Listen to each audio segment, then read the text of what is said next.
성도 여러분들 안녕하십니까? 10월 19일 화요일입니다. 함께 하신 여러분들을 환영합니다. 저는 퀸즈교회를 섬기는 김희상입니다. 함께 기도하시고 시작하겠습니다. 하늘에 계신 아버지 하나님, 오늘도 우리에게 복된 하루를 허락해 주시고 주님과 함께 이 하루를 열어가게 하시니 감사드립니다. 이 시간 저희의 심령이 오직 주님께만 향할 수 있게 도와주시고 주님의 구원을 올바로 이해하고 감사하고 찬양하는 저희의 삶이 되게 인도하여 주시옵소서. 오늘도 주님 앞에 무릎 꿇어 주의 도우심을 간구하는 주의 백성들 기억하시고 늘 보살피시고 채워주시며 하나님의 은혜가 우리와 함께함을 이 시간에 정말 우리의 마음 가운데 깊이 느낄 수 있는 귀한 시간이 되게 하여 주시옵소서. 질병으로 고통당하는 주의 백성들을 보살펴 주시고 그 모든 아픔이 주님의 돌보심으로 말미암아 치유받을 수 있도록 인도하여 주시옵소서.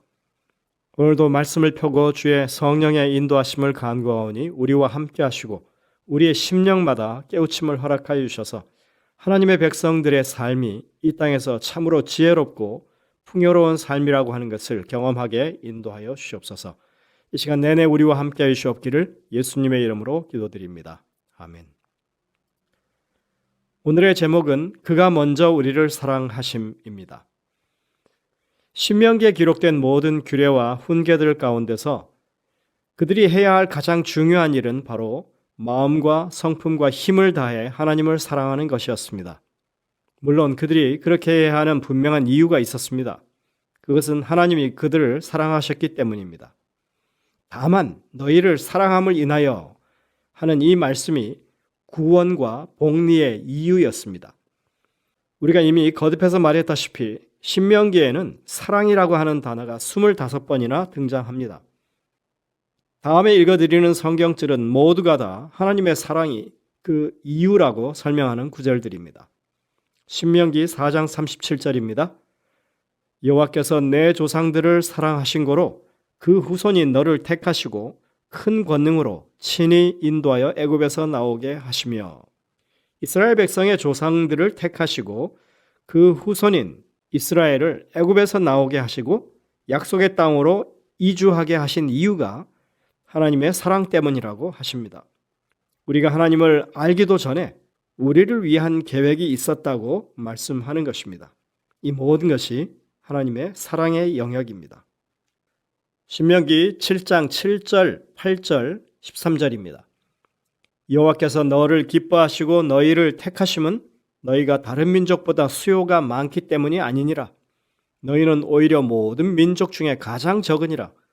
여호와께서 다만 너희를 사랑하심으로 말미암아 또는 너희의 조상들에게 하신 맹세를 지키려 하심으로 말미암아 자기의 권능의 손으로 너희를 인도하여 내시되 너희를 그 종되었던 애굽 왕 바로의 손에서 속량하셨나니 7절 8절 그리고 13절입니다.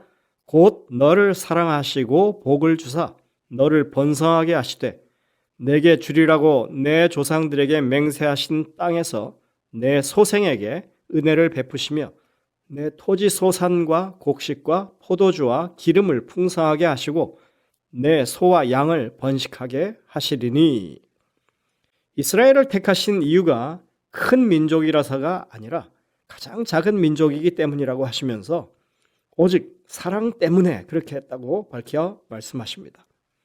사랑하시기 때문에 복 주시고 은혜를 베푸십니다. 그 조상들에게 주셨던 그 약속이 우리에게 그리고 후손에게까지 그 축복이 미친다고 하는 것입니다. 이렇듯이 하나님의 사랑은 대를 이어서 내려갑니다. 그래서 하나님은 의인들에게 은혜를 베푸시되 천대까지 베푸신다고 말씀하는 것입니다. 하나님의 사랑은 우리가 생각하는 것보다 훨씬 더 광대하고 위대합니다. 또 신명기 10장 15절에 이렇게 말씀합니다. 여호와께서 오직 내 조상들을 기뻐하시고 그들을 사랑하사 그들의 후손인 너희를 만민 중에서 택하셨음이 오늘과 같으니라. 이스라엘을 향한 하나님의 사랑이 언급될 때마다 계속 반복되는 내용은 그들을 택하심에 관한 것입니다. 하나님이 특정해서 부르셨다고 하는 것이죠. 이것이 사랑의 특징입니다. 여러 여자 중에 오직 그 한 여자를 선택한 것입니다. 여러 남자 중에 오직 그 한 남자를 선택한 것입니다. 이렇게 사랑은 선택하는 것이라고 할 수 있습니다. 그것은 자신의 선택이고 끝까지 책임을 지는 것이 사랑입니다. 이토록 하나님의 사랑은 먼저 택하심에서 시작되었습니다. 하나님의 택하심이 없었더라면 우리는 모두 다 멸망에 처하고 말았을 것입니다. 신명기 23장 5절에 또 이렇게 말씀합니다. 내 하나님 여호와께서 너를 사랑하심으로 내 하나님 여호와께서 발람의 말을 듣지 아니하시고 내 하나님 여호와께서 그 저주를 변하여 복이 되게 하셨나니. 여러분들이 아시다시피 발람은 선지자였지만 타락한 사람이었습니다. 그래도 분명히 하나님의 선지자였습니다. 이스라엘도 하나님의 택한 백성이었습니다. 그들도 그다지 그렇게 완전한 백성은 아니었죠. 양편 다 비슷하게 그런 수준에서 하나님의 수중에 있었던 사람들입니다. 그런데 이런 상황에서 발람이 이스라엘을 저주하는 일을 시도하려 했던 것입니다. 하나님께서는 이 상황 속에서 이스라엘을 더 사랑하심으로 발람이 이스라엘을 향해서 저주하도록 허락지 않으셨습니다. 오히려 그 저주를 변해해 복이 되게 하셨습니다. 이 상황에서 이스라엘 백성들은 어떤 일들이 벌어지는지 몰랐습니다. 이렇듯이 우리가 알지도 못하는 사이에 하나님은 우리를 위해서 사랑으로 역사하십니다. 하나님의 역사는 우리가 인지하지 못하는 사이에도 여전히 계속되고 있다고 하는 사실을 우리는 기억해야 할 것입니다. 신명기 33장 3절에 또 이렇게 말씀합니다.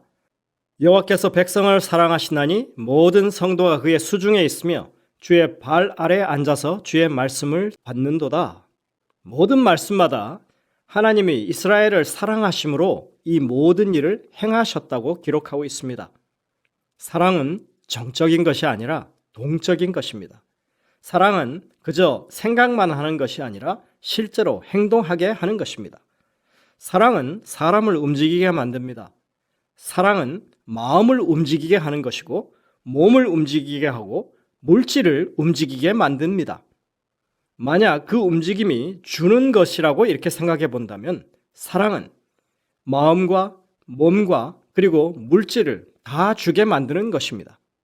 신명기에서 모세는 이스라엘과 그들의 조상들을 향한 하나님의 이러한 사랑을 말하고 또 말하고 있습니다. 과연 하나님께서는 말로만 그렇게 하지 않으시고 행동으로 사랑을 드러내 보이셨습니다. 그들의 부족함과 실패와 죄악에도 불구하고 그들을 향한 하나님의 사랑은 변함이 없으셨습니다. 그리고 그 사랑은 하나님께서 그들을 어떻게 대하셨는지를 보면 알 수가 있습니다. 우리가 읽은 이 신명기에 나오는 이스라엘을 향한 하나님의 사랑의 내용들을 살펴보면 그 사랑은 모두 다 하나님으로부터 시작되었다고 하는 것을 알 수 있습니다. 요한일서 4장 19절에 말씀하신 것처럼 우리가 사랑함은 그가 먼저 우리를 사랑하셨습니다 하는 이 말씀이 그대로 여기 보여지는 것입니다. 이것이 성경이 말하는 사랑의 출발점입니다. 우리를 이 땅에 창조하신 것도 하나님의 사랑에서 기인한 것입니다. 우리가 하나님의 명령을 거부하고 범죄할 자유를 허락하신 것조차도 사랑의 원칙에 의한 것이었습니다. 단지 그러한 잘못된 선택을 하지 않도록 파멸이 가져올 것에 대한 분명한 지식을 알려주시고 그렇게 하신 것입니다.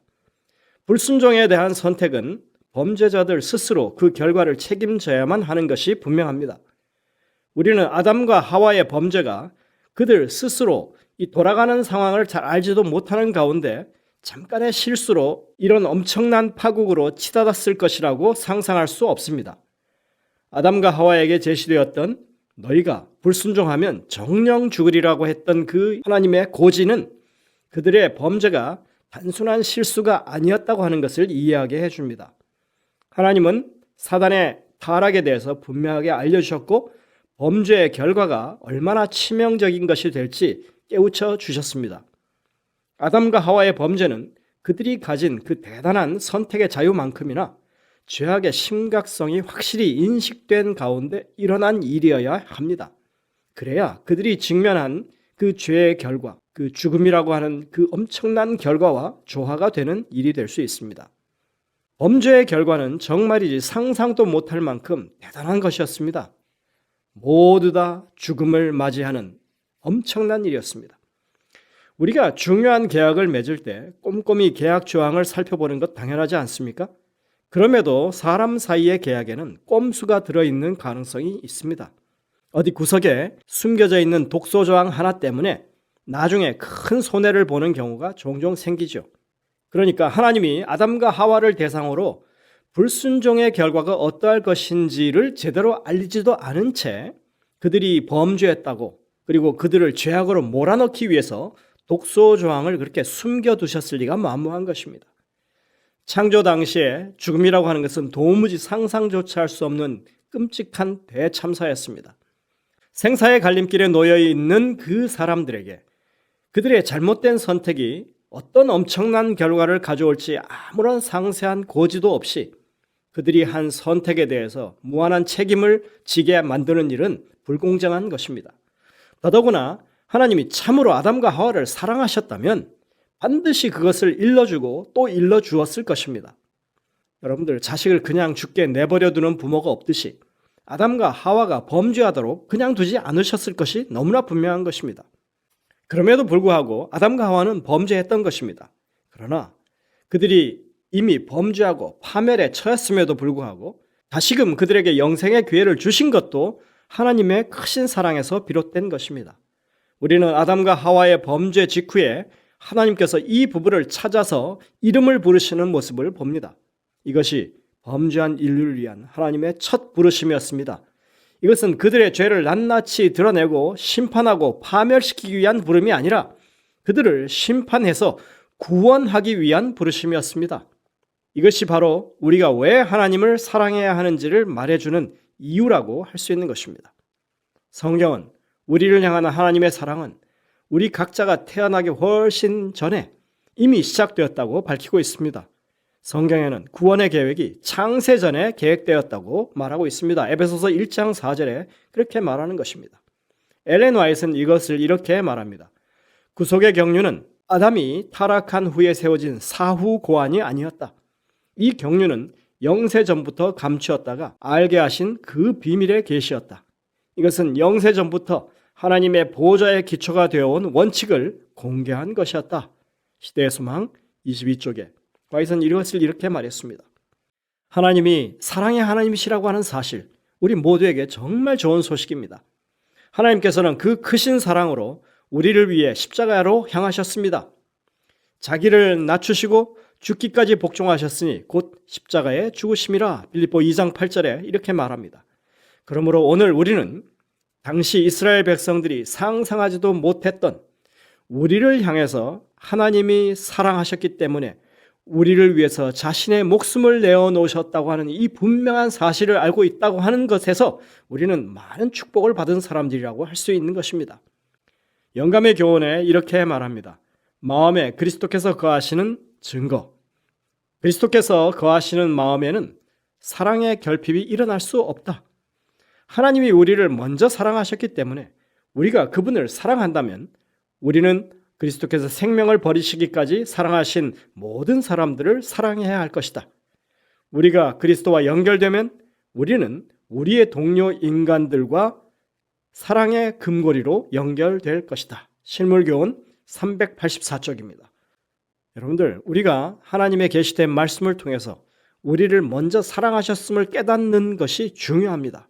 그것은 우리로 하여금 하나님을 사랑하도록 이끌 것입니다. 그리고 또한 우리 이웃들을 사랑하도록 이끌게 될 것입니다.